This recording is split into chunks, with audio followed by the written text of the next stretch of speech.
आरती जो कोई नर गावे, बोले जो कोई नर गावे। कहत शिवानंद स्वामी जपते हरि हर स्वामी, मन वांछित फल पावे, ओम हरे हरे हरे महादेव। जय शिव ओंकारा स्वामी, जय शिव ओंकारा। ब्रह्मा विष्णु सदाशिव, ब्रह्मा विष्णु सदाशिव, हरे भागी धारा। ओम जय शिव ओंकारा, ओम जय शिव ओंकारा। कर्पूर गौरम करुणावतारम, कनकावतारम भुजगेन्द्रहारम, सदा वसन्तं हृदयारविन्दे। भवान् भवानी शरणं नमामि। त्वमेव माता च पिता त्वमेव, त्वमेव बन्धु च सखा त्वमेव, त्वमेव विद्याधरणं त्वमेव, त्वमेव सर्वं मम देवते। हरे राम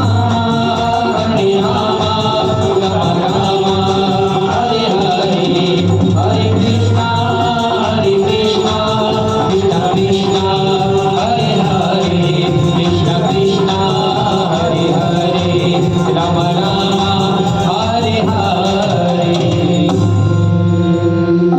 जलेन शीतले करणं पुष्पैः देवाभिवन्दनम् आरोग्यार्थे आरार्थिक्यग्रहणं हस्तौ प्रक्षालनं मन्त्रपुष्पाञ्जलिः जत्रेण जज्ञमयदन्तदेवास्तानि सर्वाणि प्रथमान्यासन्ना देहदाकं महिमानः सचन्तजत्र पूर्वे शाद्याः सन्ति देवाः नानासुगन्धपुष्पाणि यथा कालोद्भवानि च पुष्पाञ्जलिर्मया दत्ता ग्रहाणात् परमेश्वरः चरणकमलेषु मन्त्रपुष्पाञ्जलिं समर्पयामि। नमः पार्वतीपतये। हरे हरे महादेव। आप सभी लोग अपने स्थान पर विराजमान हो जाएं। दिमाग भैया चालू है ना? चालू देखो। यजमान जी के लिए बैठने के लिए यहाँ व्यवस्था कर दीजिए, क्योंकि वो जमीन में नहीं बैठ पाते ना, तो कुर्सी या सोफा को लगा दीजिए। आप लोग माता जी सामने आ जाओ, सामने आ जाओगे तो अच्छा लगेगा। आ जाइए सामने, सामने बैठे नहीं लगे, हाँ कथा सुनाने में आनंद आता है।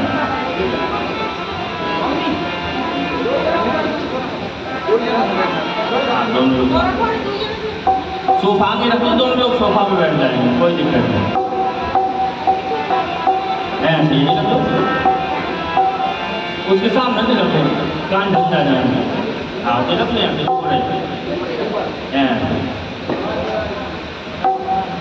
उल्टे बैठ रहे थे, माता जी साइड बैठे। बोलिए धर्म की अधर्म का नाश हो, प्राणियों में सद्भावना हो, विश्व का कल्याण हो, सनातन धर्म की जय हो, गौ माता की जय हो, बाबा विश्वनाथ की जय हो, गंगा मैया की जय हो, नंदीश्वर भगवान की जय हो, आज के आनंद की जय हो, शिव महापुराण की जय हो। हर हर महादेव।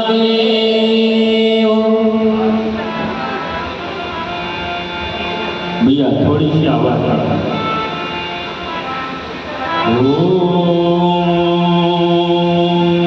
श्री गणेशाय नमः। ओम श्री परमात्मने नमः। ओम श्री गुरु चरण कमलेभ्यो नमः। वक्रतुंड महाकाय सूर्यकोटि समप्रभा निर्विघ्नं कुरु मे देवा सर्वकार्येषु सिद्धिदा। विनायकं गुरुं भानु ब्रह्म विष्णु महेश्वरा सरस्वती प्रणम्यादौ सर्वकामार्थसिद्धये नारायणं नमस्कृत्य नरं चैव नरोत्तमं देवीं सरस्वतीं व्यासं ततो जयमुदीरये। गङ्गातरङ्गरमणीयजटाकलापं गौरी निरन्तरविभूषितवामभागं नारायणप्रियमदङ्गमदापहारं वाराणसीपुरपतिं भज विश्वनाथं वाराणसीनाथं भज विश्वनाथम् आपदामपहर्तारं दातारं सर्वसम्पदां लोकाभिरामं श्रीरामं भूयो भूयो नमाम्यहम्। कृष्णाय वासुदेवाय हरये परमात्मने प्रणतक्लेशनाशाय गोविन्दाय नमो नमः। सर्वमङ्गलमाङ्गल्ये शिवे सर्वार्थसाधिके शरण्ये त्र्यम्बके गौरी नारायणी नमोऽस्तुते। मनोजवं मारुततुल्यवेगं जितेन्द्रियं बुद्धिमतां वरिष्ठं वातात्मजं वानरयूथमुख्यं श्रीरामदूतं शरणं प्रपद्ये। शिव समान दाता नहीं विपत्ति विदारणहार,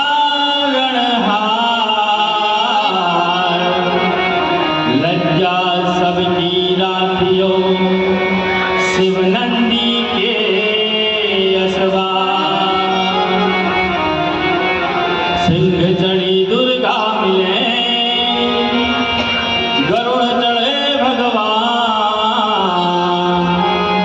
बैल चढ़े बाबा मिले पूर्ण हो सब काम। बाबा बाबा सब कहें माई कहे न कोई, बाबा के दरबार में माई कहे सुख हो। बोलिए गौरी शंकर भगवान की जय। बोलिए शिव महापुराण की जय। नमः पार्वती पतये हर हर महादेव। देव।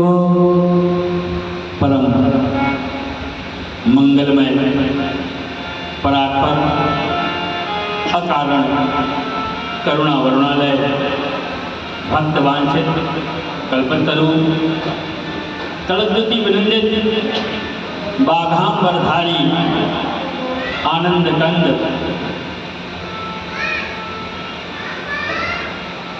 श्री महाकालेश्वर भूत भावन भगवान विश्वनाथ बाबा महामृत्युंजयनाथ की प्रतिमूर्ति श्री शिव महापुराण का वंदन करते हुए, अनंत बलवंत हनुमंत लाल भगवान का वंदन करते हुए, जगत जननी पराम्बा जगदम्बा मैया पार्वती का वंदन करते हुए, कथा स्थल पर विराजमान ज्ञात अज्ञात रूप से सभी देवी देवताओं का वंदन करते हुए, नगर के सभी देवी देवताओं का वंदन करते हुए, कथा स्थल पर विराजमान सभी भक्त वृंद यजमान और उनके हृदय में विराजमान भक्ति स्वरूपा महारानी का वंदन करते हुए आज हम प्रथम दिवस की शिव चर्चा, भोले बाबा की अनुकंपा रूपी चर्चा में, कथा में प्रवेश करते हैं। और कहते हैं भोले बाबा कहीं भी जाते तो अकेले नहीं जाते, मैया पार्वती साथ में जाते हैं। अकेले जाते हैं कहीं नहीं जाते, दोनों का जोड़ा रहता है। तो भगवान नाम संकीर्तन और फिर कथा में प्रवेश करेंगे। मेरे भोले की प्राण प्रिया, मेरे भोले की प्राण प्रिया, भजो रे मन गौरा गौरा। मेरे भोले की प्राण प्रिया, भजो रे मन गौरा गौरा। मेरे भोले की प्राण प्रिया, भजो रे मन गौरा गौरा। मेरे भोले की प्राण प्रिया, भजो रे मन गौरा गौरा। मेरे भोले की प्राण प्रिया, भजो रे मन गौरा गौरा।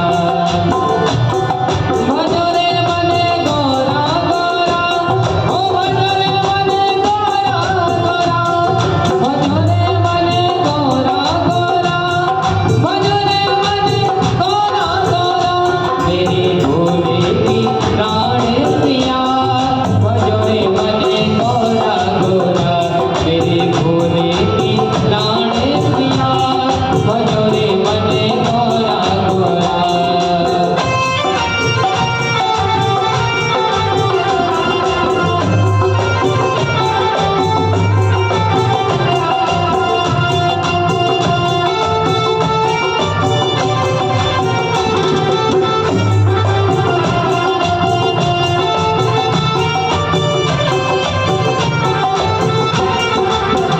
मेरे भोले की प्राण प्रिया, भजो रे मन गौरा गौरा। मेरे भोले की प्राण प्रिया, भजो रे मन गौरा गौरा। भजो रे मन गौरा गौरा, ओ भजो रे मन गौरा गौरा।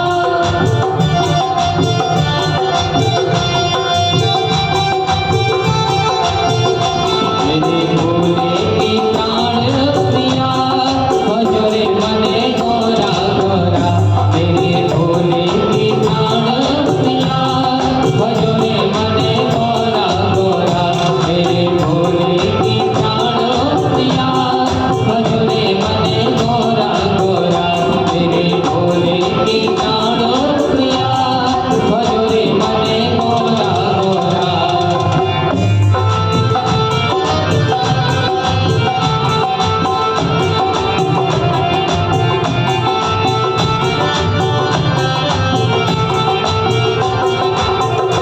मेरे भोले की प्राण प्रिया, भजो रे मन गौरा। गाइए प्रेम से। मेरे भोले की प्राण प्रिया, भजो रे मन गौरा गौरा।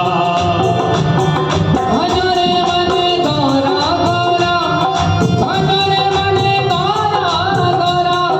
भजो रे मन गौरा गौरा। भजो रे मन। मेरे भोले की प्राण प्रिया, भजो रे मन गौरा गौरा।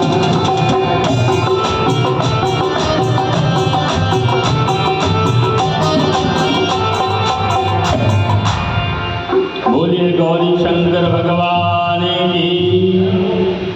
नमः पार्वती पतये, हर हर महादेव। बड़े सौभाग्य की बात है कि भूत भावन भगवान भोलेनाथ की इस मंगलमयी कथा में आप सब लोग यहाँ पर विराजमान हैं। जन्मांतरे भवेत् पुण्यम तथा, जन्मांतरे भवेत् पुण्यम तदा शिव महापुराण कथा भवे। अर्थात जन्म जन्मों के जब पुण्यों का उदय होता है तो बोले क्या होता है, तब कहा परमात्मा की इस कथा को, शिव भगवान की इस तत्व की कथा को श्रवण करने का शुभ अवसर प्राप्त होता है। हमारे श्री साहू जी सपत्नीक यहाँ पर विराजमान हैं। इनके ऊपर भगवान की बड़ी अनुकंपा हुई। भोले बाबा की भागवत जी, राम कथा, अन्यत्र कथाएं तो सब लोग करवाते हैं, लेकिन शिव महापुराण ये हमारे यहाँ संकल्प देने आए तो मैंने कहा भागवत जी करवा लो। बोले नहीं, हमारा संकल्प है कि भोले बाबा की ही कथा होना। मैंने क्यों? बोले बस मन में विचार आया, भोले बाबा की कृपा हुई, उन्होंने ऐसी सद्बुद्धि दी, ऐसी प्रेरणा दी, उनकी अनुकंपा हुई, कृपा हुई, आज उनका संकल्प साकार होते हुए दिखाई पड़ रहा है। भोले बाबा अवकरदानी हैं, किसको कब क्या कहाँ कैसे दे दें ये वो जानते, उनके अलावा कोई नहीं जानता। तो साहू परिवार की ओर से इस कथा का आयोजन किया जा रहा है और 7 दिन की यह कथा है।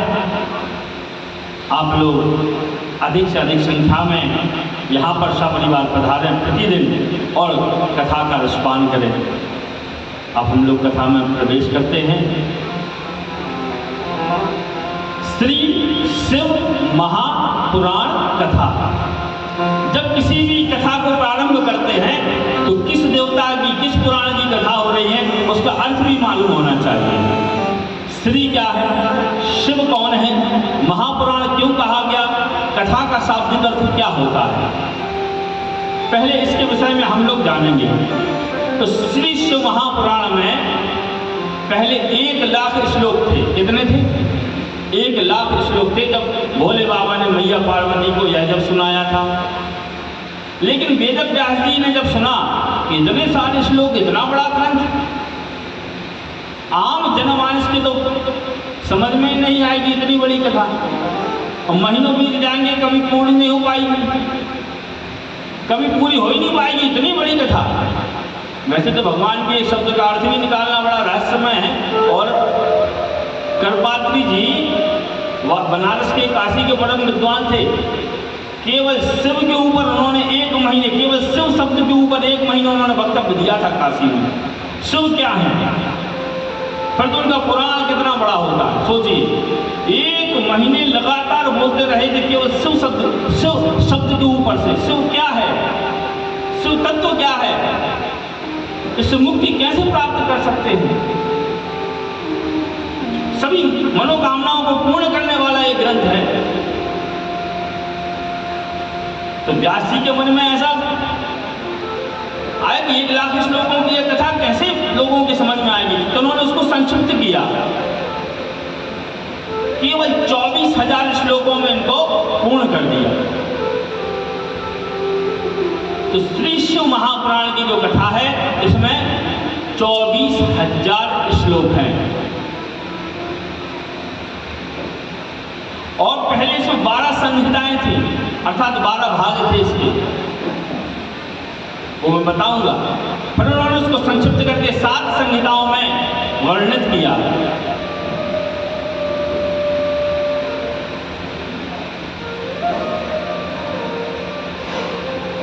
तब यह पुराण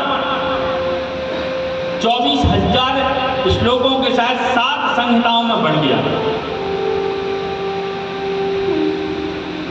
अब श्री शिव महापुराण कथा, श्री शब्द का क्या अर्थ होता है? आम जनमानस को होता है श्री मतलब लक्ष्मी। कौन सी लक्ष्मी? लक्ष्मी के 2 अर्थ, श्री के 2 अर्थ होते हैं। कौन सा? एक धन, धन दौलत जायदाद मिल्कियत खजाना, और दूसरा मान सम्मान यश। ये बताइए, आपके पास पैसा बहुत हो और समाज में कोई बैठने की भी ना पूछता हो तो ऐसे पैसे का क्या काम है? समाज में आपकी कोई प्रतिष्ठा ना हो, सम्मान ना हो, कोई पूछने वाला ना हो, कोई बुलाता ना हो, तो ऐसे पैसे को क्या करोगे आप? ऐसा पैसा कोई काम का है क्या? कोई काम का नहीं। और समाज में सम्मान बहुत है, घर में खाने को नहीं है, घर में भूखे मर रहे। ऐसा सम्मान भी का काम कि 2 टाइम को पेट भर के खाना नहीं खा पा रहे। इसीलिए स्त्री का अर्थ होता है कि सम्मान भी समाज में बढ़े, आपका मान भी बढ़े, आपका यश कीर्ति भी फैले चारों ओर, चारों दिशाओं में, और घर में धन भी बढ़े, उसको स्त्री बोलते हैं। वेद में कहा गया स्त्रीश्च ते लक्ष्मीश्च पत्न्या, अर्थात लक्ष्मी जी का स्वरूप ही स्त्री है। स्त्रीश्च ते लक्ष्मीश्च पत्न्या, जो पत्नी है विष्णु भगवान की लक्ष्मी जी वही स्त्री है, क्योंकि जहां स्त्री होती है वहां मान सम्मान भी बढ़ता है और धन वैभव भी बढ़ता है। ऐसा स्त्री शब्द का अर्थ है। शिव शब्द में दो अक्षर हैं। कौन कौन से? सकार और बकार। अर्थात सा में छुट्टी की, अपनी बुंदेलखंडी भाषा में जब मासा भरे बैठे पढ़ाते जब छोटे में मना, सा में छुट्टी की मात्रा सी होगा, सा में छुट्टी की मात्रा सी होगा का होगा शिव है, बाप जन को का होगा शिव। अब सा में, अब भी तो मासा वही है जजमान, तो अब मासा वही की भाषा में समझा जा रहा है। तो शिव में से यदि ई की मात्रा को हटा दिया जाए तो क्या बचेगा? शव का कोई अर्थ नहीं होता। शव अर्थात मरा हुआ मुर्दा। ई क्या है? ई शक्ति है। भगवान ने दर्शाया है मैं भोलेनाथ जगत का पिता त्रैलोक्य का स्वामी जरूर हूं, लेकिन बिना शक्ति के मैं भी नहीं रह सकता। ये दर्शाया है कि जनमानस आम पुरुषों को लिए, आम जो पुरुष हैं उनको बताया है कि आप भी बिना श्री अर्थात बिना शक्ति के नहीं रह सकते। जीवन में आपकी शक्ति आपकी धर्म पत्नी है, आपकी माँ है, आपकी बहन है, उसका सम्मान करो। भगवान ने शक्ति को पहले रखा, बाद में स्वयं को रखा। गौरी शंकर, सीता राम, लक्ष्मी नारायण। तो शिव शब्द का अर्थ क्या है? सा में छुटी की मात्रा सी, अर्थात सी का अर्थ होता है पापों को नाश करने वाला। आपके द्वारा जो किए हुए पाप हैं उनका नाश करता है यह नाम। और वा का अर्थ क्या होता है? वा अर्थात दाता, देने वाला। वा का अर्थ होता है देने वाला, जो पापों का नाश करता हो और आपके लिए, आपका कल्याण करने के लिए आपके ऊपर कृपा रूपी छाया देता हो, उसको शिव कहा गया है। अर्थात शिव शब्द का अर्थ है कल्याण करता। बोलिए भो बाबा भोलेनाथ की। शिव शब्द का अर्थ है कल्याणकारी, जो सबका कल्याण करे। शिव नाम लेते ही आपका कल्याण भगवान करना शुरू कर देते हैं। एक भगवान के भक्त हुए जिनका नाम था कड़प। एक कड़प नाम के भगवान भोलेनाथ के बड़े भक्त हुए। अनपढ़ थे, जंगल में रहते, पहेलिया थे, तीर चलाकर पशुओं को मार के उनका मांस खाते थे। जंगल में तो ऐसे ही रहते हैं, वनवासी लोग जो होते हैं, जो मिल गया तो खा लिया। वहाँ थोड़ी आटा, दाल, चावल, गेहूं, पनीर, मसाला, ये सब दुनिया भर का वहाँ मिलता है। जो मिल गया तो खा लिया। एक दिन ये पशु का शिकार करते करते करते कड़प जी और वन में गए, एक हिरन को पकड़ा, मारा, उसका मांस निकाला, नोच नोच के खाने लगे। मांस खाते खाते खाते खाते जितना खाया बाकी हाथ में ले लिया, अपने घर को जाने लगे कि परिवार वालों को खिलाएंगे।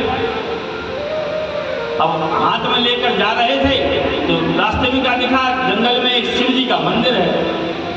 देखे एक पंडित जी पूजा करके, और शाम का समय था, अपने जा रहे हैं।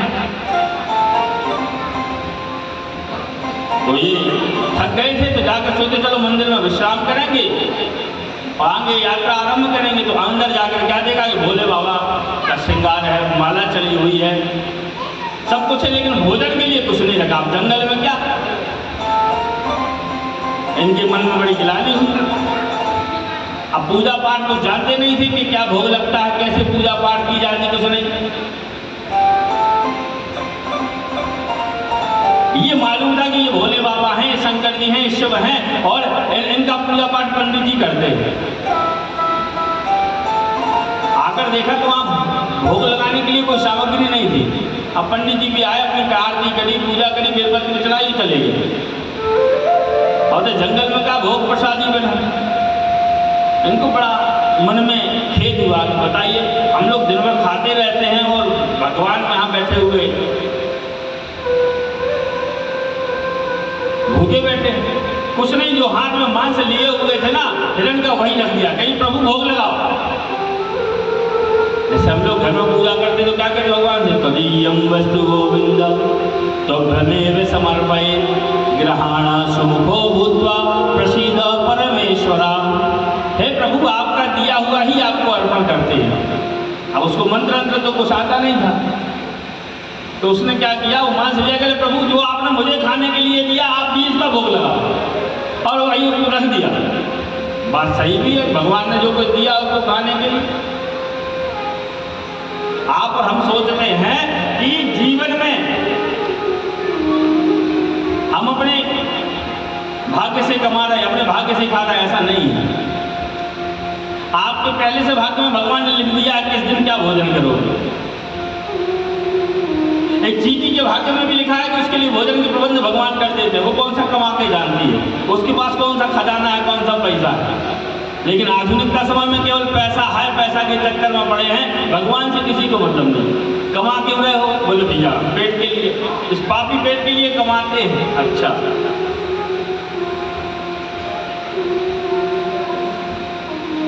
इस पापी पेट के लिए कमाते हो, कितना कमाते हो, बोले इतना कमा ले जो परिवार वालों के लिए हो जाए, 4-6 लोग और रिश्तेदार आ जाए उनके लिए भी हो जाए, उस पुत्र के लिए भी रख के चले जाएंगे, काम मालूम कैसा निकला।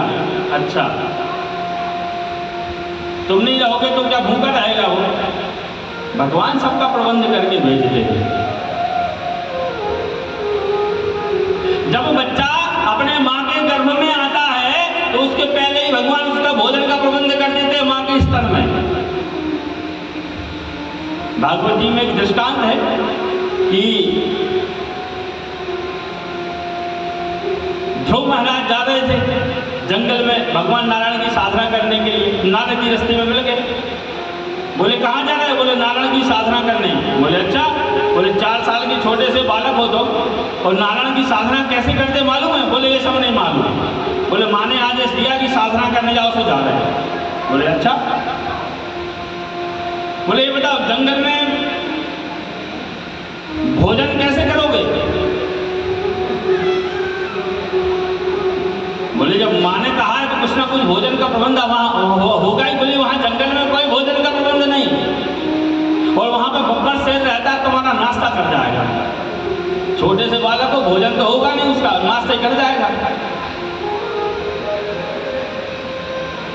तो क्या बोला, बोले जो कुछ हो, लेकिन मेरी माँ ने तो कहा है संसार में प्रत्येक प्राणी में नारायण का वास है, भगवान का वास है, शिव का वास है, तो शेर में भी तो भगवान का ही वास होगा। तो जब उनका भजन करने जाऊंगा तो मुझे क्यों खाएगा।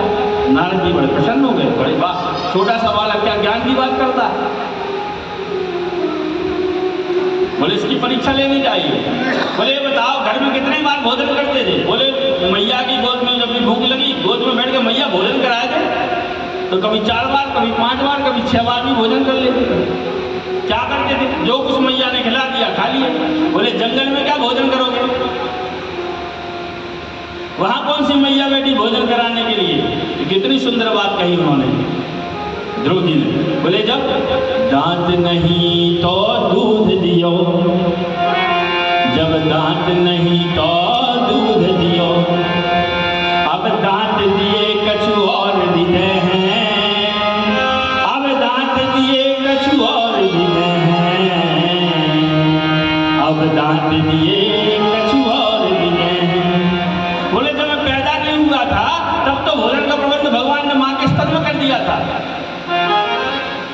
और जब मैं अब दांत हो गए, बड़ा हो गया, समझदार हो गया हूं, तो वो भोजन का प्रबंध कुछ ना कुछ तो करें। कहीं नारद जी ने हृदय से लगा लिया और भगवान का द्वादशाक्षर मंत्र दिया। ध्रुव जी ने भगवान की साधना की और भगवान के दर्शन प्राप्त हुए।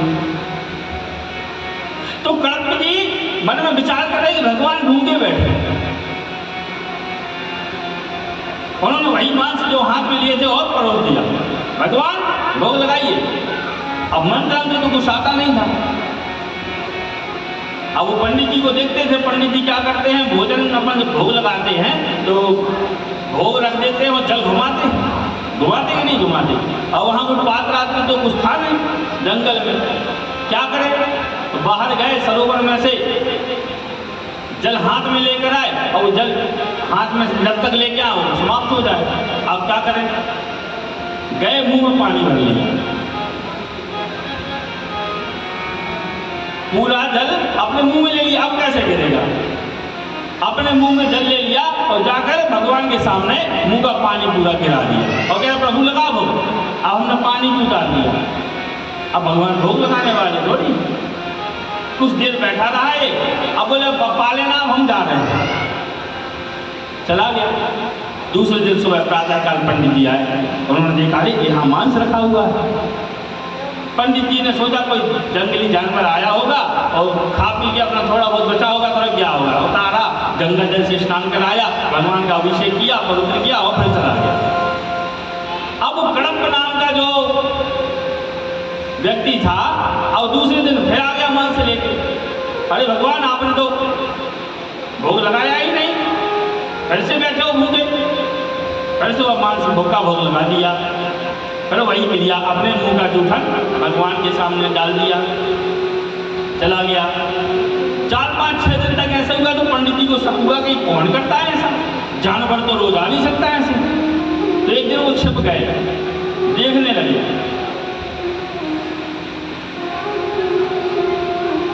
अरे ये तो ये जंगली है, ये भगवान को मांस लगाता है, भोग लगाता है। अब वो मांस का भोग लगाकर और पानी मुंह का डाल के बैठ गया और आज तो भगवान के सामने बैठकर रोने लगा कि प्रभु मैं रोज भोग लगाता हूँ, आप भोग ही क्यों नहीं पाते, आप भोग को पाइए, आज मैं बैठे बैठे यहीं देखूंगा। अब भोग का मांस रखा हुआ था, अब भगवान मांस थोड़ी खाने पाते, बैठा बैठा रोता रहा, लेकिन वहां कुछ भगवान थोड़ी खाने वाले थे, चला गया। अब मन में सोचने लगा कि भगवान भोग क्यों नहीं खाते, मुझे मंत्र नहीं आता, मैं कोई गलती करता हूँ कि कोई पूजा की जाती है, कोई कुछ विधि विधान किया जाता होगा, चलो पंडित जी पूजा करते हैं तो सुबह जाके देखूंगा। अब पंडित जी के मन में कि वो कह लिया है, उसे कुछ कह भी नहीं सकते, एक बार मारेगा मेरा प्राणांत हो जाएगा।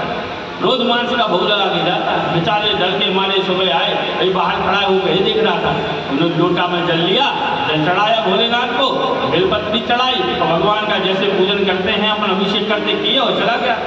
पंडित जी चले गए वहां से। अब ये देखने लगा, अरे ये तो जल भगवान की शिवलिंग के ऊपर चढ़ाया जाता है, हम तो बाहर गिरा देते थे। अभी मांस लेके आया भगवान के सामने, इसने रखा और जो मुंह में जल भरा हुआ था वो भगवान के ऊपर बुलक दिया, पूरा धार बना के भगवान के ऊपर गिरा दिया इसने। अब बैठ गया भगवान भोग पाओ। अब भगवान ने भी एक लीला करी, भगवान ने देखा ये भक्त बिल्कुल भाव मग्न हो गया है, मेरी भक्ति में लीन हो गया है, तो भगवान ने क्या किया, अपने दोनों नेत्र खोल दिए, शिवलिंग में से भगवान के दोनों नेत्र प्रकट हो गए।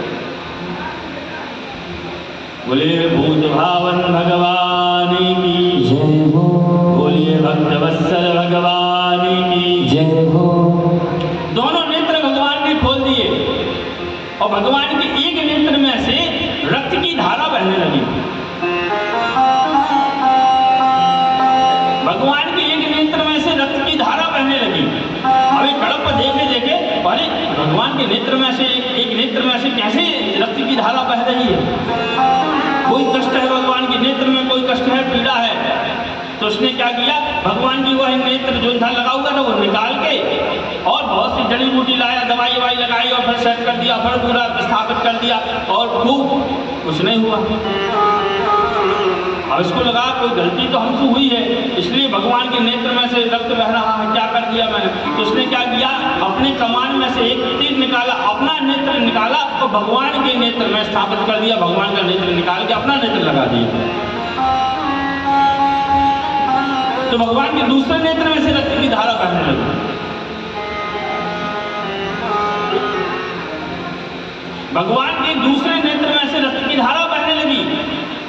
इसको मन में बड़ा आत्मग्लानि हुई कि बताइए ऐसा कैसे, क्या हो गया प्रभु, मुझसे इतने रुष्ट क्यों हैं, क्या कारण है कि भोले बाबा मुझसे इतने मुझ पर कृपा क्यों नहीं करते, ना भोग लगाते हैं, पूजा भी स्वीकार नहीं करते, और नेत्रों में से इनके रक्त बह रहा है, मतलब इनको कष्ट है, मुझसे कोई गलती हो गई। दूसरी नेत्र में से जब रक्त की धारा बहने लगी तो कड़प्प ने अपना तीर फिर निकाला और जो एक आंख भगवान के शिवलिंग में लगाई हुई थी वो गिर ना जाए, उसको थामने के लिए एक पैर लगा दिया उस आंख के ऊपर और दोनों हाथों से अपने दूसरे नेत्र को निकाला और भगवान के दूसरे नेत्र को निकाल के उसमें स्थापित कर दिया उसने, और भगवान ने उसका हाथ पकड़ लिया। बोलिए गौरी शंकर भगवान की जय हो। उसने भगवान के कष्ट को नहीं देख पाया तो अपने दूसरा नेत्र को निकाल के भगवान के शिवलिंग में स्थापित कर दिया, और जैसे स्थापित किया दूसरे नेत्र को, भगवान ने उसका हाथ पकड़ लिया। बोले बस हम तुम पर प्रसन्न है, मांगो क्या मांगना चाहते हो। भगवान ने उसको अपनी दिव्य दृष्टि दी और कड़प्प के दोनों नेत्र आ गए। अब भगवान सामने खड़े हुए हैं भोलेनाथ, और कड़प्प खड़ा हुआ है, प्रभु मैं तो कोई पूजा पाठ जानता नहीं, ना आपकी आराधना जानता हूँ, और ये मैं सुना है कि शिव समान दाता नहीं, विपत्ति विदारण हार, और लज्जा सबकी राखी और शिव नंदी के असवार। हे भोले बाबा, मैं कुछ पूजा पाठ तो जानता ही नहीं हूँ, मुझसे जो बना सो मैंने आपको दिया, मैं जो भोजन करता था वही मैंने भोग लगाया आपके लिए, लेकिन आपने भोजन क्यों नहीं किया। भगवान कहते हैं बेटा भोजन भोज्य पदार्थ जो है ये तो एक लौकिक दृष्टि में है, मैं तो भाव का भूखा हूँ, भाव का भूखा हूँ मैं, भाव ही एक सार है, और भाव से भजता मुझे तो भाव से बेड़ा पार है। आज कड़प्प जैसे व्यक्तियों को भगवान का दर्शन हुआ, किससे? भाव से। संसार में किसी भी देवता की पूजा करो, यदि आपके अंदर भाव नहीं है तो कोई मतलब नहीं। भाव है तो पत्थर में भगवान है, भाव नहीं है तो भगवान भी आ जाए साक्षात तो वो भी पत्थर ही है।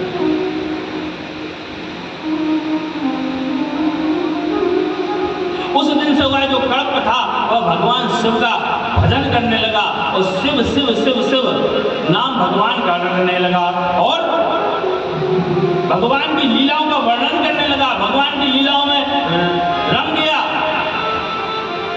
भोला तेरी लीला पार, कहता भोला लीला है तेरी अपार, भोला लीला है तेरी अपार, भोला लीला है तेरी अपार, ओ महिमा अपार तेरी लीला अपार, महिमा अपार तेरी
जैसे ही भोलेनाथ ने कड़प का हाथ पकड़ा, कड़प भगवान की दिव्य दृष्टि से देखने लगा, भगवान के चरणों में गिरा। भगवान ने कहा, कड़प से मांगो, क्या मांगना चाहते हो? बोले, प्रभु आपकी लीला तो अपार है, मुझे जैसे अज्ञानी मूर्ख को दर्शन दे दिया प्रभु, कुछ नहीं, केवल आपकी शिव भक्ति ही चाहिए और कुछ नहीं चाहिए। भगवान ने कहा, मेरी भक्ति तुम्हारे ऊपर हमेशा बनी रहेगी।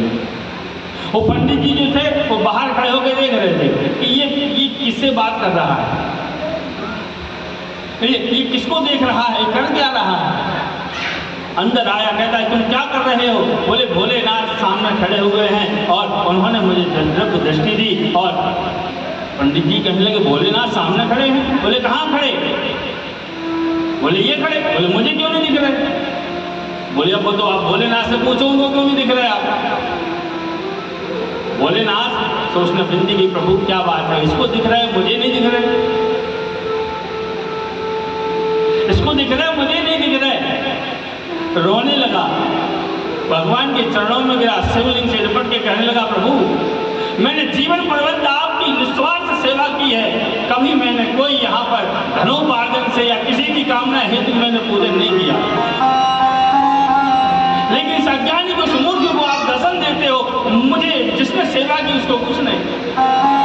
जब रोने लगा, प्रेम आंसुओं से भगवान की आंसुओं से जलधारा से भगवान का अभिषेक कर दिया, तो भगवान तो भक्त वत्सल हैं, भगवान सामने प्रकट हो गए। बोले, भक्त वत्सल भगवान की जय हो। पहले भगवान से कहने लगे पंडित जी, प्रभु आपने पहले मुझे दर्शन क्यों नहीं दिए, इसको क्यों दिए? भगवान कहने लगे, ये इसके अंदर थी सरलता, और सरलता और उसके साथ में, इसके साथ में थी तरलता। तरलता अर्थात बिल्कुल इतना सीधा था कि मुंह से ही मेरा अभिषेक करता था। बताइए, इसको नहीं मालूम कि हाथ से ही अभिषेक करते, किस पात्र में भरना है, किसी दोने में लेके आ जाए, गिलास में लेके आ जाए, जल में मैं मुंह से ही कर दिया। क्यों? पानी हाथ में लाता है तो समाप्त हो जाता है, इतना सीधा। और अपने नेत्र निकाल के मुझे अर्पण कर दिए। प्रभु मैंने जो जीवन पर्यंत आपका विधि विधान से पूजन किया। बोले, बेटा तुमने पूजन तो बहुत किया, लेकिन तुम्हारे अंदर जो सरलता नहीं थी, जो उसके अंदर सरलता थी। पहले हुए तुम तरल, आंसू तुम्हारे भीगे, और मेरे चरणों में आगे तुमने आंसुओं से अभिषेक किया, और उसके साथ साथ हो गए रोते रोते तुम सरल। और जहां तुम सरल हुए और जहां सरलता होती है, वहां परमात्मा का वास होता है। एक और भगवान के भक्त हुए जिसका नाम था बैजू अहीर। अहीर मतलब यादव, अहीर मतलब यादव। एक लड़का था, बैजू नाम का था, बैजू। वो भोलेनाथ का बड़ा भजन करता, शिव शिव शिव शिव शिव शिव 24 घंटे भगवान का नाम लेता रहता था। एक बार उसके गांव से कुछ लोग हरिद्वार जा रहे थे, किसी कांवड़ लेके, कि वहाँ गंगा जल भरेंगे, फिर गांव में आकर भोलेनाथ का अभिषेक करेंगे। उस गांव का जो मुखिया था, वो बैजू के परिवार से बड़ा द्वेष रखता था, चलता बहुत था, बहुत चलता था। द्वेष भावना बहुत अंदर थी। ये लोग कितने गरीब थे, धीरे धीरे भगवान की कृपा हो गई, अब धीरे धीरे इनकी खेती किसानी भी हो गई, और इन्होंने बड़ा महल जैसा मकान बना लिया, और भगवान भोले की बड़ी सेवा करते हैं, भगवान इनको बहुत देते हैं, और बहुत द्वेष रखता था। और उनके माता पिता से कई बार उसका झगड़ा भी हो चुका था। एक दिन बैजू ने कहा, माँ मुझे भी भगवान की कांवड़ लेके जाना है, और भगवान को जलाभिषेक करना है गंगा जल से। गांव के बहुत से लोग जा रहे हैं, मुझे भी जाने दो माँ। इसकी माँ ने कहा, बेटा हमारे गांव में शत्रु बहुत हैं, और तुम अकेले ही मेरे पुत्र हो, इतने दूर कैसे जाओगे? कुछ हो गया तो हम लोग क्या करेंगे इस बुढ़ापे में? कई महीनों लग जाते वहाँ जाने में, गंगा जल लेकर पैदल जाओगे, पैदल आओगे, भोजन पाने की कोई व्यवस्था नहीं। कुछ हो गया तो हम लोग वृद्ध की में, हम देखो इस बुढ़ापे में हम लोग क्या करेंगे वृद्धावस्था में? उसने कई बार माँ से कहा। गांव में एक शिवालय था, माँ ने अनुमति नहीं दी, पिताजी ने अनुमति नहीं दी। आज भगवान के मंदिर में आकर बैठ के भगवान के सामने रो रहा, कह रहा, प्रभु मेरी बहुत अंतरात्मा से इच्छा है कि आपकी कांवड़ लेकर यात्रा लेकर जाऊं और आपका जलाभिषेक करूं गंगा जल से। लेकिन माता पिता मेरी विनती को स्वीकार नहीं करते। प्रभु कुछ ऐसी लीला लगी है कि माता पिता मुझे स्वीकृति दे दे, क्योंकि बिना माता पिता की स्वीकृति से हम जाएंगे भी नहीं। हमें स्वीकृति चाहिए। एक घर आ गया आज रात्रि में, देखो भक्तों, कोई भी चीज भगवान से या पूर्वजों से या पितरों से मांगनी हो तो सबसे अच्छा समय मालूम है कौन सा होता है? शयन का समय। सो जाओ, नेत्र बंद कर लो और पूरा ध्यान लगा लो उनके अंदर। आज गैरी सोया रात्रि में नेत्र बंद करके भगवान शिव का ध्यान किया अपने मस्तिष्क में और कहता है प्रभु यदि मैं सच्चे मन से आपकी पूजा की हो तो मेरे माता पिता को सुबह प्रातः काल अनुमति दिलवा देना, वरना मैं प्रातः काल का सूर्योदय नहीं होने दूंगा और प्राण का त्याग कर दूंगा। भगवान ने स्वप्न में भोलेनाथ ने दर्शन दिए, कहा बेटा चिंता नहीं करो, प्रातः काल तुम्हारी माता तुम्हें अनुमति दे देगी। जैसे प्रातः काल की बेला आई, उठा, नित्य क्रिया से संपन्न हुआ, भगवान का जलाभिषेक करके मंदिर से आ रहा था कि माता दरवाजे में खड़ी थी कि बेटा एक कांवड़ पकड़ो तुम, मैंने अनुमति दे दी, जाओ कांवड़ यात्रा लेकर।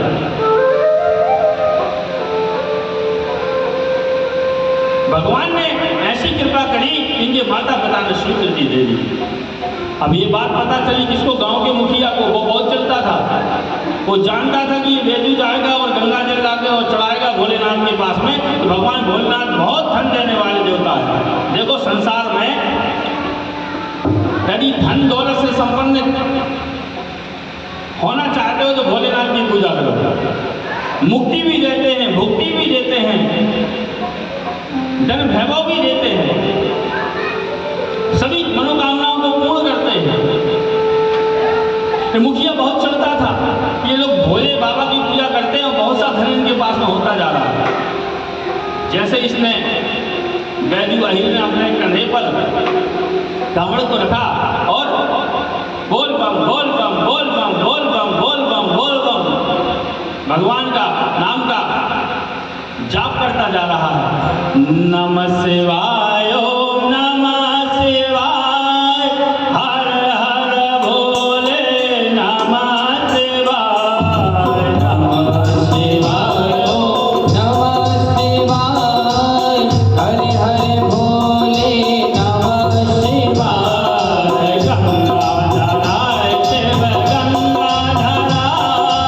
हर हर भोले नमः शिवाय, गंगाधराय शिव गंगाधराय, हरे हरे भोले नमः शिवाय, शिवाय ओम नमः शिवाय, हरे हरे भोले नमः शिवाय, नमः शिवाय ओम नमः शिवाय, हरे हरे भोले नमः शिवाय। ये भगवान का नाम लेता होगा, ओम नमः शिवाय ओम नमः शिवाय, हर हर बम बम बोल बम बोलते हुए जाने लगा। घर से निकला। अब मुखिया को पता लग गया कि ये तो अनुमति मिल गई है, जा रहा है। उसने कुछ गुंडों को बुलवाया, पैसा ऐसा बहुत दिया, जाओ उसको रोक दो, जाना ना पाए, उसकी कांवड़ को तोड़ दो, उसको दंड दो, उसके हाथ पैर तोड़ दो। ये गांव से बाहर निकल ही रहा था कि गुंडे आकर जिनको पैसा वैसा देके भेजा था वो सामने खड़े हो गए। कहाँ जा रहे हो? बोले जा रहे हैं गंगा जल लेने, बाबा का अभिषेक करना है। अच्छा, बोले समझ में नहीं आता तुमको? बोले क्या? बोले कावड़ मावड़ इधर फेंको, सीधे घर चले जाओ। रास्ते में बहुत से हिंसक जानवर रहते हैं, जंगल में खा जाएंगे तुमको, ये भी लड़के हो करके। बोले एक ही लड़के हो और हिंसक जानवर रहते हैं, सिंह आदि रहते हैं, तुम्हारा गोविंदाय नमो नमः कर देंगे, तुम्हारा वध कर देंगे, तुम्हें मार डालेंगे, खा जाएंगे, तुम्हारा भोजन कर लेंगे। बैजू कहता है भैया संसार में कण कण में में मेरे शिव का वास है, कण कण में मेरे शंकर का वास है, तो सिंह में भी तो मेरे शिव का शंकर का वास है। तो जब उनके लिए ही साधना भक्ति के लिए जा रहा हूँ, जल लेने के लिए जा रहा हूँ, तो वो मुझे क्यों खाएंगे? और अपनी कांवड़ लिया, आगे बढ़ दिया। उन लोगों ने बहुत मना किया, मत जाओ मत जाओ। एक व्यक्ति ने उसकी कांवड़ उठा के पटक दी और उसको उठा के नीचे पटक दिया। बोले तुमको समझ में नहीं आता? बोले भैया मुझे क्यों परेशान करते हो, मुझे जाने दो ना, मैंने तुम्हारा क्या बिगाड़ा है? बोले हम मना कर रहे हैं तो मत जाओ।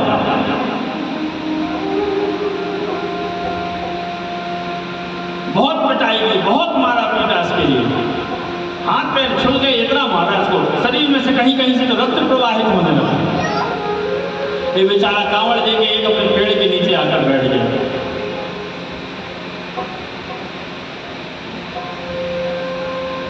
वो लोग मारपीट के चले गए। मुखिया से कहते हाँ तुम्हारा काम करा है, हाथ पैर तोड़ दिया है, अब वो नहीं जाएगा। उतने में एक व्यक्ति दौड़ता हुआ या मुखिया जी वो बैजू तो जा रहा है, वो भगवान का भजन करता हुआ, शिव का भजन करता हुआ जा रहा है। अरे तुम लोग कैसी पिटाई करके आए हो, कैसा दंड लेकर आए हो, जाओ उसकी हत्या कर दो, जो कुछ होगा बाकी सब हम निपट लेंगे कोर्ट कचहरी। बहुत पैसे वाला था मुखिया। देखो व्यक्ति द्वेष में ये भी भूल जाता कि हम क्या कर रहे हैं, भगवान के भक्त को भी नहीं छोड़ रहे। इसलिए कहते हैं काम क्रोध लोभ मोह माया। काम क्रोध लोभ मोह माया, ये कितने अक्षर से बने हैं? 2 अक्षर से बने हैं। काम रूपी, काम क्रोध लोभ मोह माया ईर्षा द्वेष दंभ, ये सब 2 अक्षर से बने हैं। और हमारा जो बहुत अच्छी प्रैक्टिकल बात कर रहे हैं, अपना शरीर भी 2 अक्षर से ही बना है। बोले कैसे? शिखा से लेके नख तक अंगूठे के अधिकांश अंगों के नाम 2 अक्षरों से है। शिखा माथा, भौं, आंख, नाक, कान, दांत, जीभ, कंठ, छाती, पीठ, कमर, हाथ, पैर, रोम, बाल, नख और आंतरिक अंगों के नाम कफ, वात, पित्त, रक्त, है ना। गुप्तांगों के नाम भी 2 अक्षरों से, पूरा शरीर 2 अक्षरों से बना है। भगवान क्या कहते हैं? उस समय तेरी सूरत उस दिन झलक पड़ेगी जिस दिन दुई का पर्दा इस दिल से दूर होगा। भगवान हमारे अंदर ही निवास करते हैं। कैसे? 2 अक्षर रूपी, शिव रूपी, राम रूपी, दुर्गा रूपी, विष्णु रूपी, 2 अक्षर रूपी परमात्मा हमारे शरीर के अंदर निवास करता है। लेकिन दिखता क्यों नहीं? बोले पर्दा पड़ा हुआ है। बोले कौन सा? बोले काम रूपी, क्रोध रूपी, मोह रूपी, माया रूपी, ईर्षा रूपी, द्वेष रूपी। आज के समय में जितना दुखी व्यक्ति अपने दुख से नहीं है, दूसरे के सुख से। अरे भैया ये आगे काहे बढ़ गए? अरे भैया वो आगे बढ़ रहा है तो तुम भी मेहनत करो तो उससे आगे बढ़ो, नहीं इसको पीछे कर दो तो हम आगे हो जाएंगे। ये गलत भावना है। यदि कोई आगे निकल रहा है तो उसको पकड़ के पीछे कर दो तो हम आगे हो जाएंगे, ये सोच है। लेकिन ऐसा नहीं करना चाहिए। यदि आप ज़्यादा मेहनत करो, आप ज़्यादा आगे निकल जाओ।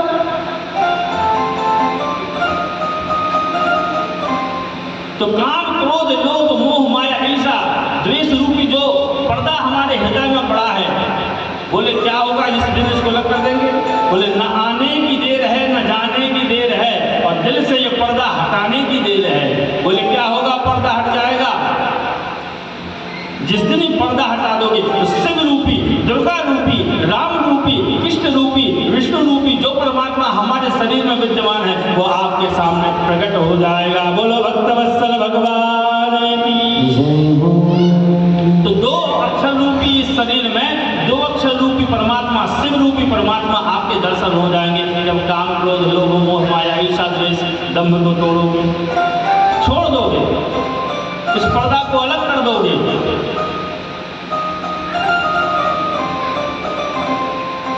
अब मुखिया ने फिर से भेजा, जाओ उसकी हत्या करके आओ।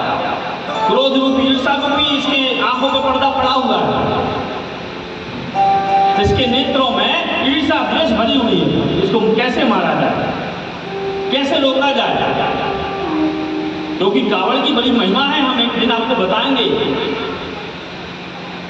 कांवड़ जो लेकर लोग जाते हैं, इसका फल क्या है, शिव महापुराण में इसकी कथा भी है, और कांवड़ का महत्व क्या है इसको भी हम बताएंगे। तो कांवड़ लेके ये जा रहा था, तो रास्ते में फिर उन गुंडों ने इसको पकड़ लिया। अब तो बोले इसको मार डालो। कैसे मारे? बोले भैया क्या है कुछ है? तो एक अपने गांव देहातों में परंपरा होती गमछा डालने की, डालते ना, एक तौलिया डालने की, ऐसे गले में डाल के चलते हैं। बोले इसी गमछे को डालो, उसके गले में बांधो और तान दो, जो मर जाएगा। अब अकेला सीधा साधा लड़का और ये सब मुष्टंड बिल्कुल 5-7 लोग, उसके हाथ पांव पकड़े, दो लोगों ने पैर पकड़े, दो ने हाथ पकड़े, दो लोगों ने ऐसे गले में, और वह क्या डाला, गमछा डाला, वो तौलिया डाले और जोर से गांठ लगा दी कि मर जाएगा। अब वो तो क्या केवल भगवान का भजन करता रहे। कैसा? नमः शिवाय, ओम नमः शिवाय, हर हर भोले नमः शिवाय, नमः शिवाय, ओम नमः शिवाय, हरे हरे भोले नमः शिवाय, नमः शिवाय, ओम नमः शिवाय, हर हर भोले नमः शिवाय, नमः शिवाय, ओम नमः शिवाय, हरे हरे भोले नमः शिवाय। केवल भगवान का भजन करता रहे तो केवल शिव शिव शिवाय, ओम नमः शिवाय पंचाक्षर जाप करता था। और जैसे उन लोगों ने क्या किया, उस गमछे को जोर से बांधा, तो क्या देखते हैं कि वो जो गमछा था वो भगवान भोलेनाथ का तक्षक नाग बन गया। वो लोग उस नाग को वहीं छोड़कर वो नाग के पीछे पीछे वो गुंडे सब आंगे सब मारने वाले और अपने प्राणों को बचाकर भाग रहे हैं। बैजू ने देखा मैं सलामत हूँ, वो सर्प कहाँ से आया? वो जो गमछा था वो सांप के रूप में परिवर्तित हो गया, नाग बन गया।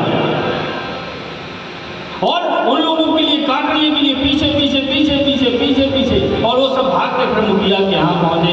यहाँ पर बैजू ने अपनी यात्रा आरंभ कर दी। मुखिया जी हम लोग वहां पर गए और देखा कि उसको मारने का प्रयास किया, वो तौलिया से गमछे से बांध रहे थे तो वो नाग बन गया।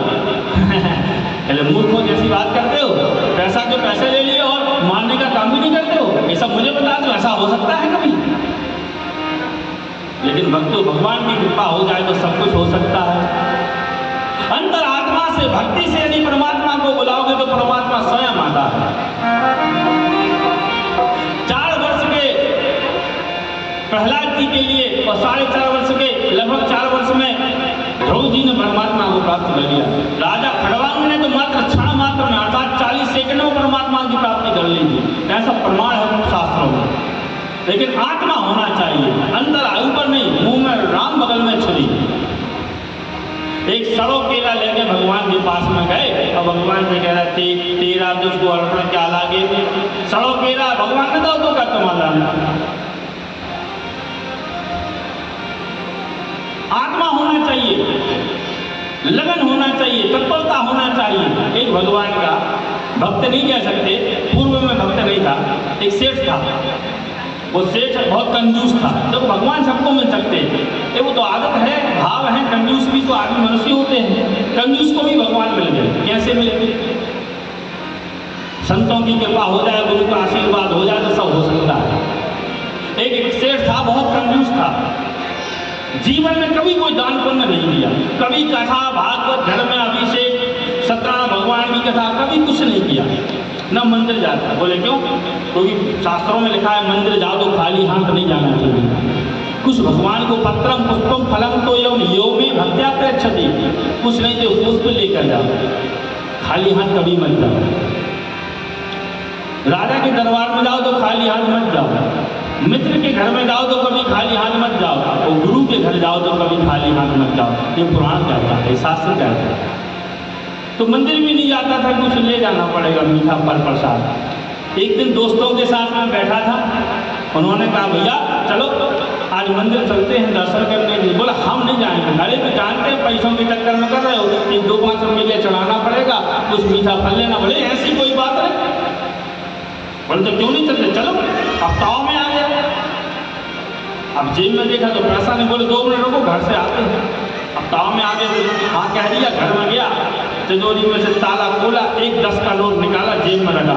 बोले 5 रुपये का प्रसाद दे देंगे, 5 रुपया चढ़ा देंगे, हो गया। ताव में तो आ गया, बोल दिया।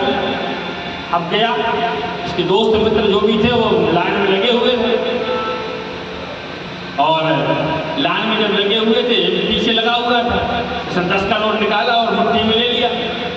बोले प्रसाद के साथ क्या चढ़ाएं, 10 का नोट चढ़ा देंगे, कोई भगवान प्रसाद समझ लेंगे। अब मुट्ठी में हाथ में 10 का नोट लिए, बहुत देर से खड़ा। इसके दोस्त मित्र जो थे वो पूजा पाठ करके प्रसाद चढ़ा के दक्षिणा चढ़ा के आगे हो गए, बढ़ गए दर्शन करके। अब जैसे ही इसका नंबर आया, अभी 10 का नोट हाथ में लिया था, तब जो बहुत देर से मुट्ठी बांधे रहोगे, भीड़ में खड़े रहोगे तो पसीना तो आता ही है, तो वो नोट जो था वो गीला हो गया। अब वो नोट को देखे, भगवान को देखे, और नोट को देखे, और भगवान से कहे प्रभु देखो ये मेरा मित्र है, कितने वर्षों से मेरी तिजोरी में साथ में रहता था, आज मुझसे बिछड़ रहा है तो रो रहा है। क्या कर रहा है? रो रहा है। तो देखो इसके आंसू आ गए। अब सामने वो पुजारी जी खड़े हुए थे, मान लीजिए देख रहे थे इसको कि बहुत देर से खड़ा, भैया आगे बढ़, दूसरे को दर्शन करने दे। अब नोट को लेके भगवान को लेके, भगवान देखो ये मित्र रो रहा है, मैं इसका त्याग नहीं कर सकता, मैं इसको छोड़ नहीं सकता, और जेब में रख लिया और आगे बढ़ गया। पुजारी जी ने कहा खड़ा, बोले तुम इतनी देर से तो खड़े रहे और किसी भगवान से कुछ बात कर रहे थे, और 10 का नोट लिए थे और जेब में रख लिया तिजोरी में, उसमें दान पात्र में भी नहीं डाला। तो क्या कहता है, अरे महाराज आप पता है जिनसे पैसा तुम्हें मिल रहे हैं ऐसी बात कर रहे हैं, तुम्हें ऐसे कर रहे हैं ऐसी बात, क्या भगवान से पैसों से मिले? पुजारी जी ने कहा वो बिल्कुल सत्य बात है, भगवान पैसे से कभी नहीं मिलता, पैसे से तो भगवान कभी मिलते ही नहीं है। तुम सोच लो तो पैसे से भगवान मिलेगा तो कभी नहीं मिलेगा, कभी भगवान पैसे से मिल ही नहीं सकता। बोले तो भगवान कैसे मिलता है? बोले भगवान तो मनन से, चिंतन से, भाव से मिलता है। बोले ऐसी कोई पूजा पाठ है जो उनमें पैसा न लगे और मिल जाए? पुजारी ने कहा है ऐसी पूजा है। बोले 1 रुपया भी ना लगे। बोले 1 रुपया भी नहीं लगता। बोले 1 रुपया क्या कि चवन्नी भी नहीं लगती, पंजी भी नहीं लगती, एक आना भी नहीं लगता। बोले ऐसी कौन सी पूजा है? बोले मानसिक पूजा। बोले ये कैसे की जाती? बोले नेत्र बंद कर लो और सोच लो भगवान सामने बैठे हो, पूजन की सामग्री सोच लो सब आ गई है, सामने रखी हुई है, और नेत्र बंद करके भगवान को जल चढ़ाओ, दूध चढ़ाओ, दही चढ़ाओ, घी चढ़ाओ, मधु चढ़ाओ, शहद चढ़ाओ, शक्कर चढ़ाओ, पंचामृत से स्नान कराओ, वस्त्र से पहुँचो, त्रिपुंड लगाओ, भस्मी चढ़ाओ, भगवान का पूजन करो, अभिषेक करो, फूल माला चढ़ाओ, बेलपत्र चढ़ाओ, भोग लगाओ। बोले इसमें सामान तो नहीं लाना पड़ेगा? बोले कुछ नहीं। बोले सोचना ही है भैया, सोचने से ही करना है आपको और कुछ नहीं। बोले बस एक बात है कि एक नेत्र आसन पे बैठना है, नेत्रों को बंद करना है, और नेत्र बंद करके परमात्मा का ध्यान करके ही सब करना है, बीच में कोई वार्तालाप नहीं, ना इधर उधर की कोई चिंता, केवल जो कुछ है भोलेनाथ ही है। बोले अच्छा। बोले ये पूजा सबसे अच्छी लगी जब कछु लगने ही नहीं है, जब कछु नहीं लगने सबसे बड़ी पूजा तो यही है। वो आया घर पे और सुबह स्नान करके बैठ गया, नेत्र बंद किए, भोलेनाथ को सामने नेत्रों में बसा लिया, शिवलिंग आ गया भोलेनाथ का। अब तो दूध, दही, घी, चीनी, मधु रोज भर भर 2-2, 4-4 गिलास चढ़ा। अब कौन लग रहा होगा? अब पहले दिन 10 मिनट पूजन किया, दूसरे दिन 11 मिनट, धीरे धीरे करते करते इसकी समाधि 2-2 घंटे की लगने लगी। अब आज आपसे कहा जाए महाराज कि भैया जब भगवान का ध्यान करो, अब नेत्र बंद करोगे तो पहले मोड़ा मोड़ी देखे हैं, धंधो पानी देखे है, नौकरी देखे है, पैसा दत्ता देखे है, जमीन जायदाद देखे है, होते नहीं होते। लेकिन 2-2 घंटा जो व्यक्ति केवल भोलेनाथ में ही समाधिस्थ हो जाए, उनका पूजन करता रहे नेत्र बंद करके, एकाग्र चित्त होकर 2-2 घंटा करने लगा ये इसकी स्थिति हो गई, क्योंकि इसको गुरु का सानिध्य प्राप्त हो गया था। एक दिन की बात है, कंजूस जो आदमी की पड़ता तो जाता नहीं है कहूँ भी नहीं, कंजूसी थोड़ी छोड़ सकता कंजूस आदमी। अब जब अपन जब पूजा करने बैठे तो पहले क्या कर तैयारी करे, पंचामृत बना ले, फूल माला ले आकर रख ले, सामान थाली में सब सजा ले रख ले। जैसे जब पूजा करने बैठता था तो पूरी तैयारी करता था, अब नेत्र बंद करके पंचामृत बना रहा था। दूध डाला, दही डाला, घी डाला, शहद डाली, अब ये शक्कर डाल रहा था। तो एक कटोरी में शक्कर थी तो शक्कर डालनी थी आधी कटोरी स्नान के लिए बचानी थी। तो इसने क्या किया, एक कटोरी धीरे धीरे करके इसका ध्यान लग गया तो पूरी कटोरी शक्कर गिर गई गाय में, पंचामृत में। अब जब पंचामृत में पूरी शक्कर गिर गई तो कहा सोच रहा हूँ, अरे राम राम राम, अरे भोलेनाथ देखो ज्यादा पूरी शक्कर गिर गई, अब अभिषेक गिराने शक्कर बोल ले आऊँ न पड़े। सोच रहे भैया तुम्हारे घर की नहीं लग रही न पैसा लग रहा है। अब मन में क्या सोच रहा है, ये जो शक्कर है ना अभी आधी गीली हुई, ऊपर की जो सूखी है इसको निकाल लो। और उसने हाथ किया और शक्कर निकालने के लिए जैसे ही उस कटोरे में डाला तो भगवान भोलेनाथ ने इसका हाथ पकड़ लिया। अरे बोले बड़े महाकंजूस के घर में सही रहे, अब तुम्हारे घर की लग रही थी, तुम्हारे दद्दा की शक्कर लग रही थी बात, मन में सोच रहे थे तुम।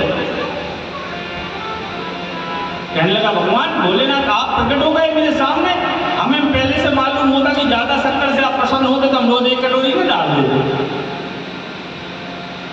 तो कहने का तात्पर्य है कंजूसों को भी भगवान मिल जाता लेकिन गुरु अच्छा मिल जाता, सत्संग आपको अच्छा मिल जाता।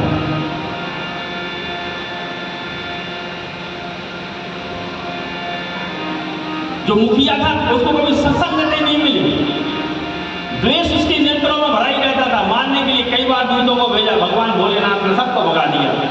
ये हरिद्वार गया बैजू, वहाँ से गंगा जल इसने अपने कावड़ में भरा और वहाँ से भगवान का भजन करता हुआ और अपने गांव की तरफ बढ़ा। नमः शिवाय ओम नमः शिवाय, हर हर भोले नमः शिवाय, नमः शिवाय ओम नमः शिवाय, हरे हरे भोले नमः शिवाय। गंगाधराय शिव गंगाधराय, हर हर भोले नमः शिवाय। गंगाधराय शिव गंगाधराय, हरे हरे भोले नमः शिवाय। नमः शिवाय ओम नमः शिवाय, हरे हरे भोले नमः शिवाय। नमः शिवाय ओम नमः शिवाय, हरे हरे भोले नमः शिवाय। नमः शिवाय ओम नमः शिवाय, हरे हरे भोले नमः शिवाय। भोले बाबा भोलेनाथ की जय, बाबा विश्वेश्वर महादेव भगवान की जय हो। भजन करता हुआ वहां से चला आ रहा था। जैसे गांव के सन्निकट पहुंचा है, मुखिया को पता चला कि आ गया है, इसको जल नहीं चढ़ाने देना है।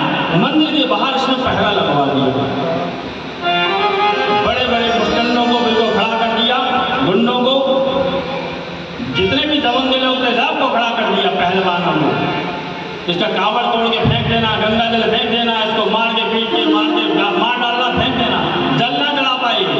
बोले क्यों, यदि इसने कावड़ का जल चढ़ा दिया भोलेनाथ के ऊपर तो इसको जो कुछ चाहिए वो सब कुछ दे देंगे। बोले धनवान बन जाएगा, आगे चल के मुखिया बन जाएगा।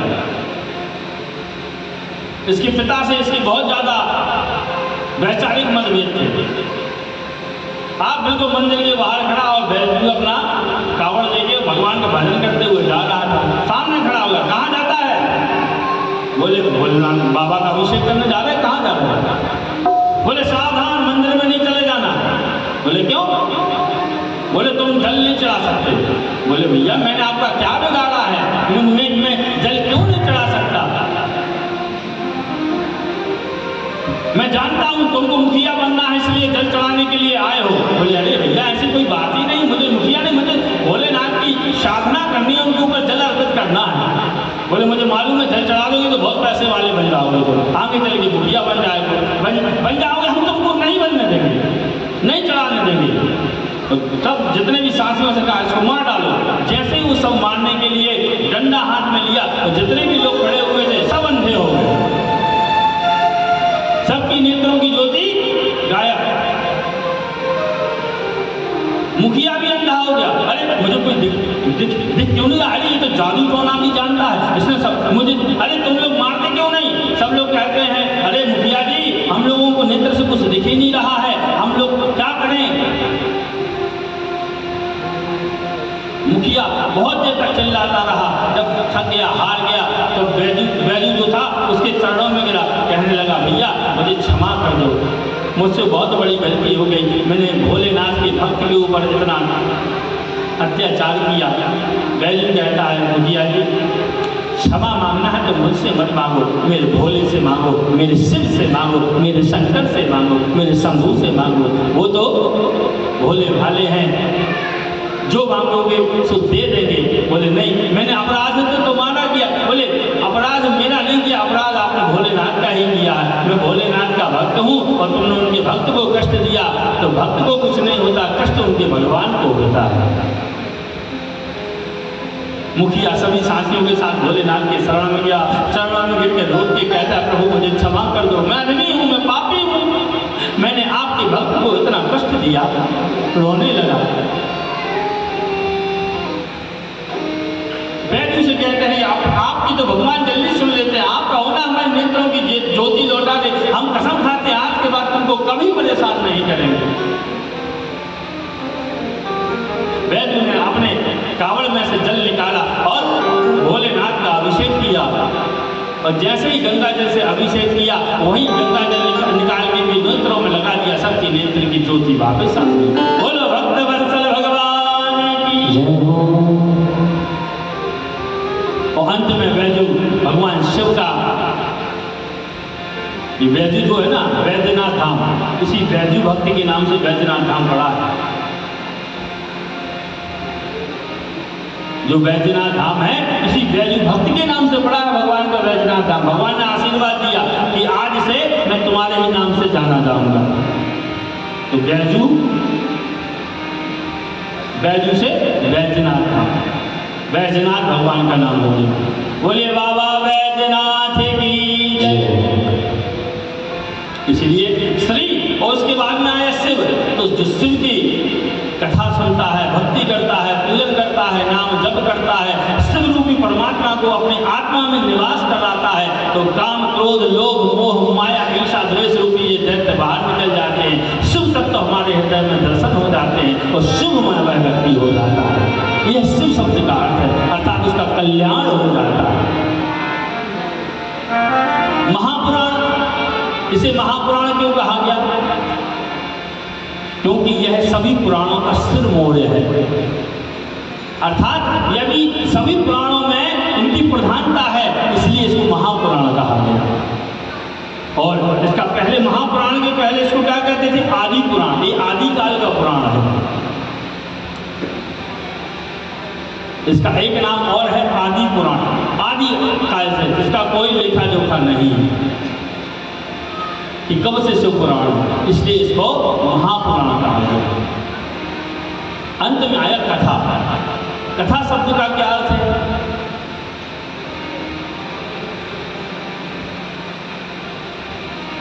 कथा दिति भावती तिथि कथा, संस्कृत में इसका श्लोक का इसका शब्द का अर्थ यही है, कहने मात्र से और सुनने मात्र से जिसको स्थापित कर लिया जाए और उसको सुनने मात्र से जिसका कल्याण हो जाए उसको कथा कहते हैं।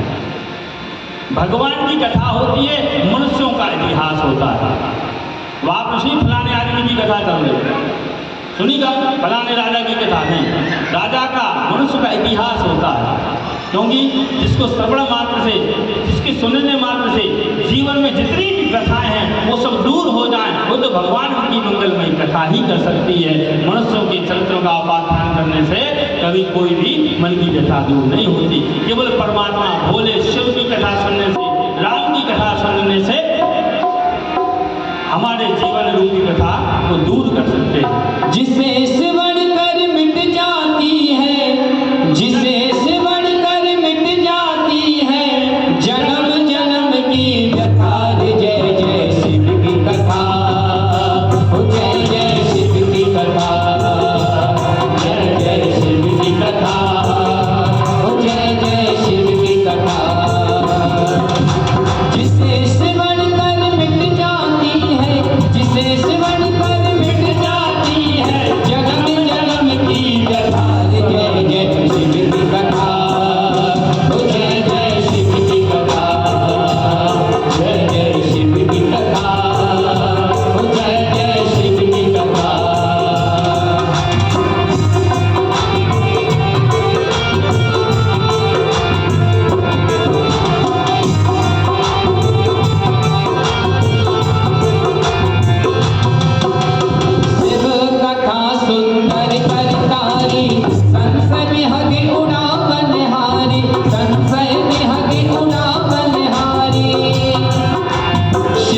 कथा सुंदर करतारी जन सभी हके उड़ावन हारी जन सभी हके उड़ावन हारी शिव की कथा से मिट जाती शिव की कथा से मिट जाती जीवन की विविधता सारी जय जय शिव की कथा ओ जय जय शिव की कथा जय जय शिव की कथा ओ जय जय शिव की कथा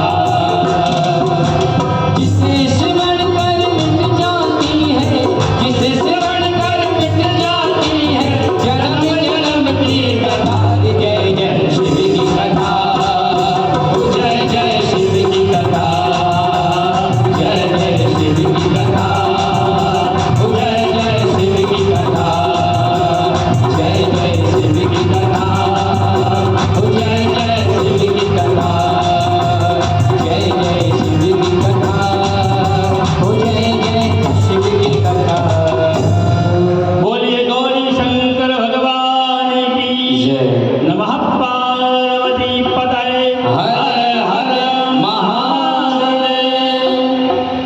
तो भगवान की कथा है, शिव की कथा है। इसको श्रवण मात्र से जीवन रूप में जितनी भी हमारे जीवन में कथाएं हैं वो सब मिट जाती है। इसलिए भगवान की शिव की कथा सुनना चाहिए। अब ये भगवान के श्री शिव महापुराण कथा के शब्दों का अर्थ हुआ। मैंने बताया था एक एक शब्द का अर्थ बताऊंगा, ये उन्हीं के शब्दों का अर्थ है। सबसे पहले ये कथा किसने किसको सुनाई, इसके विषय में सुनिए। सबसे पहले यह कथा भगवान भोलेनाथ ने पार्वती मैया को सुनाई।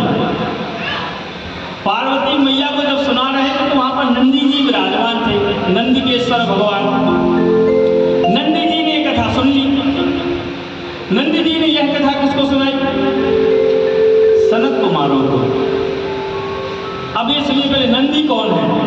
अब आपने सुना होगा नंदी जी, जहाँ शिव जी की पूजा होती है वहाँ नंदी की भी पूजा होती कि नहीं होती। ऐसा कौन सा पुण्य किया था नंदी जी ने जो भगवान के साथ में पूजे जाते हैं।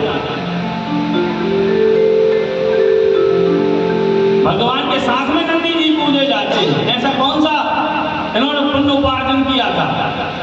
तो ये शलाद मुनि के पुत्र हैं नंदी जी। कौन किसके पुत्र हैं, शलाद मुनि के।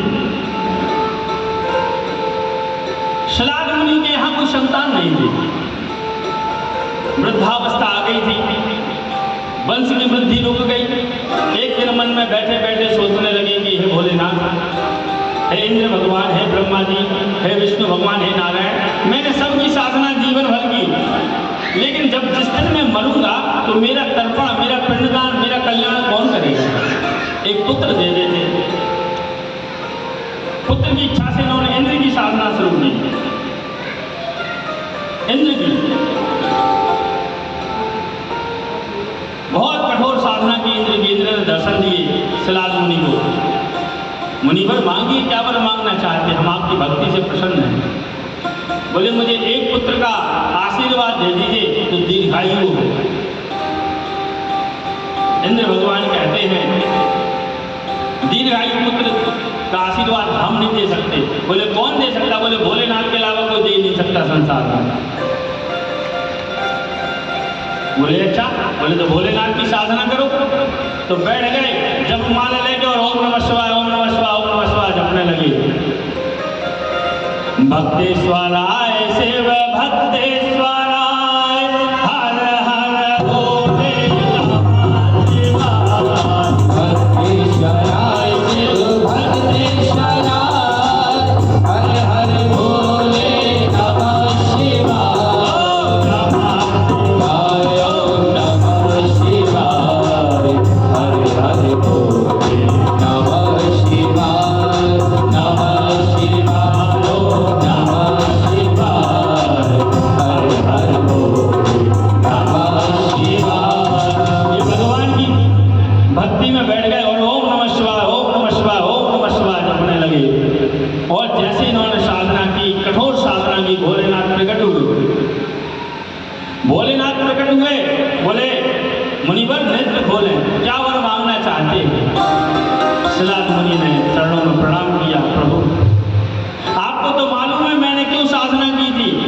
मुझे एक पुत्र चाहिए। भोलेनाथ कहते हैं ठीक है, मैं आशीर्वाद देता हूँ तुम्हें एक पुत्र की प्राप्ति होगी। बोले ऐसा पुत्र नहीं चाहिए। बोले कैसा चाहिए? बोले आपके जैसा पुत्र चाहिए,